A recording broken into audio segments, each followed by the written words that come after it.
we mentioned last time that the Tet Offensive is the major turning point for the Vietnam War. Lyndon Johnson decides not to run for president again, and the United States gets new leadership in the form of Richard Nixon. Nixon, an interesting guy in his own right. He was the vice president for Dwight Eisenhower for 2 terms, lost a presidential election in 1960 to Kennedy, lost a governor's race in California. People really thought that Nixon was done for, but he gets back into politics because he promises the American people 2 key things. He says he's going to restore law and order to the country and that he has a plan to get us out of Vietnam. For the United States, the American public, that was enough. His candidates aren't exactly what I would call the strongest. Democrats weren't thrilled with a guy named Hubert H. Humphrey, and he was a guy who was not anti-Vietnam like Democrats wanted him to be. And Richard Nixon saw an opportunity and defeated really a weak opponent. Now, Nixon as president, his politicking aside, his plan to get us out of Vietnam was what he called Vietnamization. And Vietnamization is the plan to slowly withdraw the American troops from Vietnam and let South Vietnam handle more of the fighting on their own. Right? Now, if that process sounds familiar, that's similar to what the United States attempted to do in Afghanistan in 2021 when they withdrew forces there after being there for quite some time, for perhaps more than 20 years. But that's a story for another day. Vietnamization, though, was really critiqued in a lot of ways because remember, initially we had military advisors over there with the purpose of trying to train South Vietnam to fight on their own, and they couldn't do it. And so now Nixon's plan is we're going to slowly withdraw. And you see this cartoon right here that's kind of mocking the entire concept of Vietnamization. You see the soldier, it's an American soldier, and he's got a puppet of South Vietnam, and puppets have no will of their own. They can only do what the person controlling them wants them to do. You also see a caption at the bottom that says, "Okay, once more, every day in every way, I am getting better and better."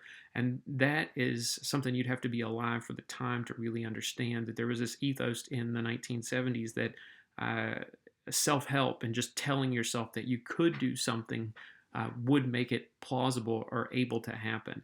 And they're mocking and ridiculing the idea of Vietnamization, saying it's not going to work. Now, while Nixon is promising to draw down the war, he's also still intent on fighting the war and trying to gain better position in trying to settle a peace agreement of some kind. And so he does something he's not supposed to do. Oh, Nixon behaving badly. He launches secret invasions into neighboring Cambodia. And here he is later on explaining what he was doing or what he was attempting to do. But initially it's a secret. And Nixon makes it a secret because, number one, he didn't have the authority to do it. He only had the authority to have the U.S. military operate in North or South Vietnam.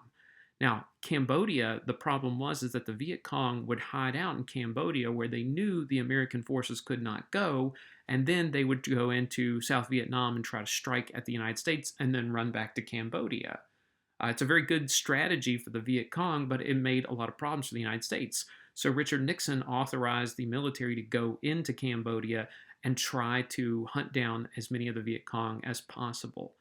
When the information gets out, gets leaked to the media, the American public are none too pleased. They are very annoyed at what they see as a conflict of interest because you're supposed to be drawing down the war, and at the same time, you're expanding it by involving Cambodia.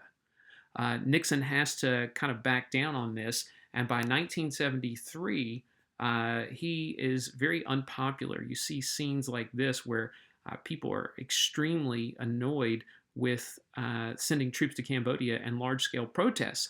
And you see things like this where people are coming out into the streets. You see National Guardsmen with rifles and fixed bayonets. There's even an infamous shooting at Kent State University where 4 people die as the result of National Guardsmen opening fire onto a crowd of college students. So people are very distraught, and eventually Nixon has no choice but to end America's involvement in the war.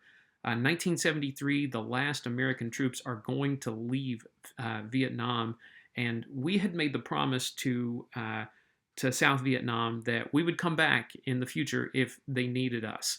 But we all knew that was a lie. Um, Part of the end of this agreement, or part of the end of the war in 1973, North Vietnam would retreat to its side of the border and they would promise not to invade. South Vietnam would be allowed to operate independently and America would leave. Now, this sounds all well and good, but it was kind of with a wink and a nod that we knew we were never coming back no matter what. And North Vietnam and South Vietnam knew we were never coming back. And the reality is that after 2 more years, North Vietnam quickly invaded South Vietnam and reunified the country. It's the first war or conflict that America has been on the losing side of, and it really left a lot of Americans bitter. There are people who claim that we didn't really lose the war, we just abandoned it and we quit. But at the same time, you didn't achieve your objective. Communism spread to a country that we didn't want to spread it to. It also had people questioning the wisdom of continuing a containment policy when 55,000 Americans and over 2 million Vietnamese are going to die in the process. And many Americans come home irrevocably changed by what they had seen and done.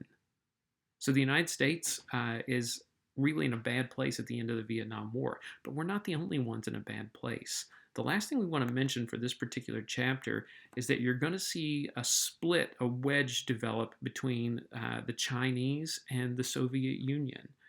The Chinese had wanted to kind of chart their own course, and they were tired of the Soviet Union thinking that they owned the communist world and that they should be leading all the other communist nations.